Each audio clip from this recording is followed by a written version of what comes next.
इस फिल्म की कहानी 8 छोटे छोटे लव अफेयर्स के बारे में है जो किसी न किसी तरह हर एक कपल से कनेक्टेड है। अब इस 8 लव अफेयर में हमें क्या क्या देखने को मिलता है, आइए जानते हैं। इस फिल्म का नाम है डीजीओ।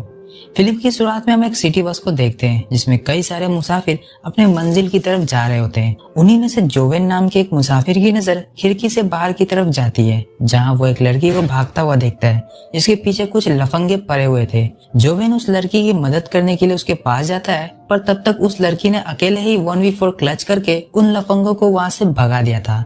वो लड़की अपना नाम सेनोरा बताती है और जोवेन को एक कैप्टन की यूनिफॉर्म में देख उसे अंदर ही अंदर कुछ कुछ होने लगता है। सेनोरा जोवेन को सीड्यूस करते हुए कहती है कि अगर तुम अपनी नाव में मुझे फेरी तक ले जाओगे तो मैं तुम्हें फ्री में घबाघब करने दूंगी। अब ये सुनकर जोवेन को लगता है कि ये लड़की जरूर पागल है और वो उसकी बातों पर ज्यादा ध्यान न देते हुए बस की तरफ आगे बढ़ने लगता है।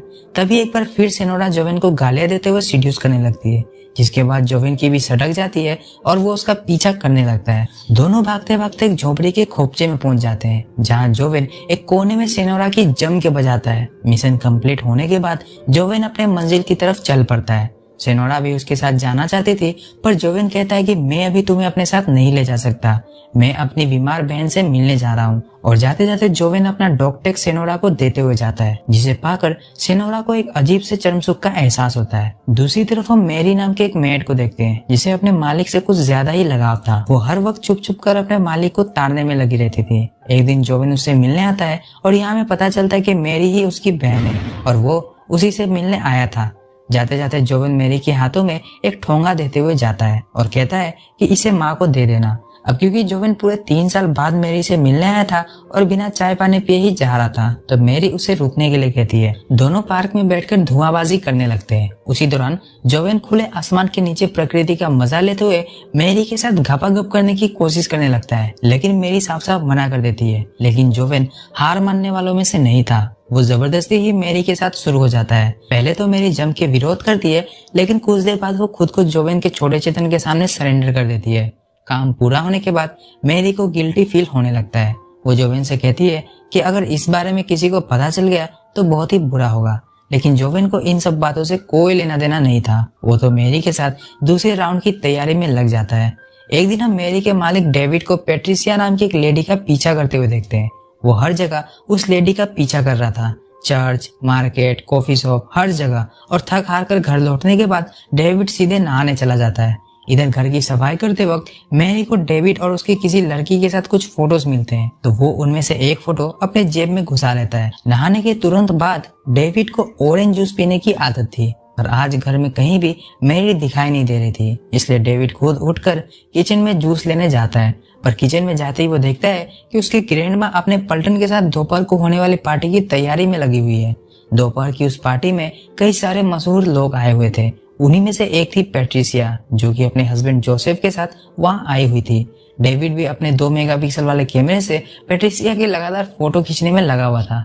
यह देखकर जोसेफ को बड़ा अजीब लगता है। एक दिन मैरी डेविड को जूस देने जब उसके कमरे में जाती है तो डेविड उससे पूछता है कि क्या तुमने आज पैंट ही नहीं पहनी है। ये सवाल सुनकर मैरी के तो होश ही उड़ जाते हैं। डेविड आगे कहता है कि मुझे सब पता है, तुम हमेशा मुझे छुप छुप कर देखती रहती हो, आज मैं तुम्हें अपना छोटा चेतन दिखाता हूँ, रुको। और इतना कहकर डेविड अपना तौलिया मैरी के सामने खोल देता है। तौलिए के अंदर छुपे हुए छोटे चेतन को देखकर मैरी की दोनों आंखें बाहर आते आते रह जाती है। डेविड भी समझ चुका था कि मैरी को उससे क्या चाहिए। वो मैरी से तेल लेकर आने के लिए कहता है और फिर तेल मालिश करते करते डेविड मैरी के साथ घपाघप भी कर डालता है। एक दिन डेविड अपने कार से पैट्रिसिया का पीछा कर रहा होता है। उस वक्त पैट्रिसिया अपने कॉलोनी से गुजर रही थी और वो नहीं चाहती थी कि कोई डेविड को उसका पीछा करते हुए देखे, इसलिए ना चाहते हुए भी वो डेविड की गाड़ी में आकर बैठ जाती है। डेविड उसे अपनी पुरानी हवेली में ले जाता है जहाँ दोनों दारूबाजी और सुट्टाबाजी करते हैं। पैट्रिसिया डेविड से पूछती है कि अब बताओ, तुम मेरा पीछा क्यों कर रहे थे।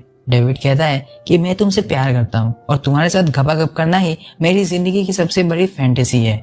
यह सुनते पैट्रिसिया का हंस हंस के बुरा हाल हो जाता है। तभी उसके फोन की घंटी बजने लगती है। पैट्रिसिया को किसी नए नंबर से किसी ने कॉल किया था। यह देखकर डेविड तुरंत उसके फोन का जीपीएस ऑफ कर देता है और पैट्रिसिया से कहता है कि इसे ऑफ ही रखना, वरना तुम्हारा हस्बैंड तुम्हें ट्रेस करते हुए यहाँ आ जाएगा। पर अभी भी इधर पैट्रिसिया की हंसी नहीं रुक पा रही थी। वो डेविड से कहती है, तब तो तुम रोज मेरे बारे में सोचकर हाथ गाड़ी चलाते होगे। डेविड कहता है कि हाँ, मैं जब 9 साल का था तब से तुम्हें सोचकर हाथ गाड़ी चलाता आ रहा हूँ और मुझे यकीन नहीं होता है कि तुम मेरे सामने बैठी हुई हो। पेट्रिसिया कहती है कि यकीन तो मुझे भी नहीं हो रहा है कि मैं यहाँ बैठकर तुम्हारी बातें सुन रही हूँ। डेविड पेट्रिसिया से उसके सेक्सुअल लाइफ के बारे में पूछता है। पेट्रिसिया कहती है कि सब ठीक ठाक ही चल रहा है। तो डेविड कहता है कि झूठ मत बोलो, मुझे पता है कि तुम्हारे बुढ़े हस्बैंड का खरा नहीं होता है। पेट्रिसिया कहती है कि अच्छा, तो तुम्हारा खरा होता है। डेविड कहता है कि रुको, अभी दिखाता हूँ। और इतना कहते ही दोनों टपाटप करना शुरू कर देते हैं। टपाटप करते करते दोनों को समय का पता ही नहीं चलता और रात हो जाती है। पेट्रिसिया फटाफट से अपनी पैंटी ढूंढने में लग जाती है और उसे वह पैंटी मिलती ही नहीं है। तो डेविड पेट्रिसिया से कहता है कि तुम टेंशन मत लो, यही कहीं पड़ी होगी, मुझे मिलते ही मैं तुम्हारे घर उसे कुरियर करवा दूंगा। पेट्रिसिया कहती है कि इसकी कोई जरूरत नहीं है और तुम अब से मेरा पीछा मत करना, वरना कहीं अगर मेरे हस्बैंड को पता चल गया तो वो तुम्हें गोलियों से भून डालेगा। इधर जब पेट्रिसिया अपने घर लौटती है तो उसका हस्बैंड जोसेफ उससे पूछता है कि तुमने अपने फोन का जीपीएस क्यों ऑफ किया हुआ था। पेट्रिसिया झूठ बोलती है कि उसके फोन की बैटरी खत्म हो गई थी। जोसेफ को पेट्रिसिया पर शक तो हो गया था, पर वो उस बात पर ज्यादा ध्यान ना देते हुए पेट्रिसिया के साथ पलंग तोड़ने में लग जाता है। अगले दिन जोसेफ कॉलेज से मैरी की बहन पावला को पिक करने जाता है। दरअसल पावला पहले जोसेफ के ही रेस्टोरेंट में पार्ट टाइम जॉब किया करती थी और उस दौरान दोनों के बीच में काफी ज्यादा घपाघप भी हुआ था। पावला जोसेफ की गाड़ी में आकर बैठ जाती है, जिसके बाद जोसेफ उसे अपने नए 10 स्टार रेस्टोरेंट की ओपनिंग सेरेमनी में ले जाता है, जहाँ एक प्राइवेट कमरे में पावला को ले जाकर जोसेफ उसके साथ गपागप करना शुरू कर देता है। जाते जाते जोसेफ पावला को ढेर सारे पैसे देते हुए कहता है कि ये लो, घर जाने के लिए उबर बुक कर देना। जोसेफ ने पावला की मुलाकात एक बहुत ही बड़ी एक्ट्रेस जोशी से भी करवा दी थी, जिसे अपने लिए एक लड़की की सख्त जरूरत थी जो हर वक्त उसके साथ रहे। जोशी पावला को अपने साथ अपने घर ले जाती है और उसे ढेर सारी शॉपिंग भी करवाती है। पावला की लाइफ बिल्कुल बदल चुकी थी। जोशी के घर की मेड को देखकर उसे अपने पुराने दिन याद आते हैं, जब वो भी किसी के घर में मेड की नौकरी किया करती थी। शाम को जोशी पावला को अपने साथ एक क्लब में ले जाती है, जहाँ हर कोई किसी न किसी के साथ कोने में लगा हुआ था।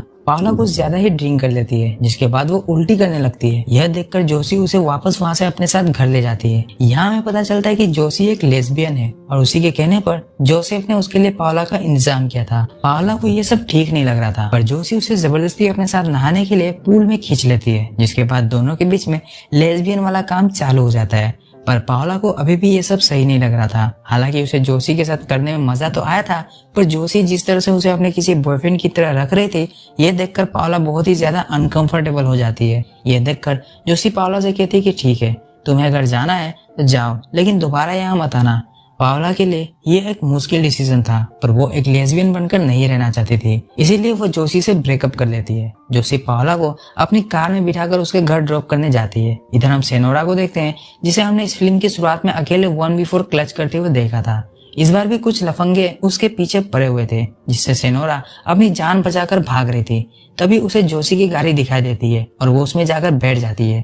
जोशी फटाफट से अपनी कार को लेकर वहां से निकल जाती है और अगले सीन को देखते हुए हम समझ पाते हैं कि दोनों ने रात को घपाघप भी किया था।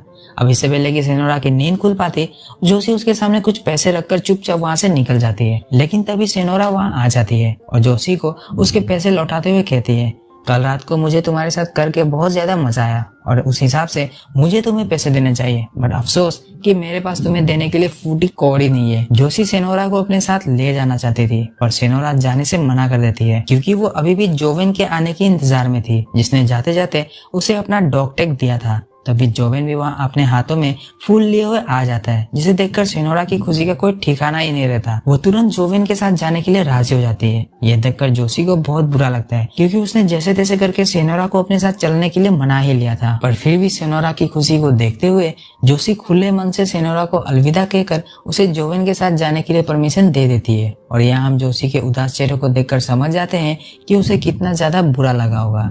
इसी के साथ इस फिल्म का दी एंड हो जाता है।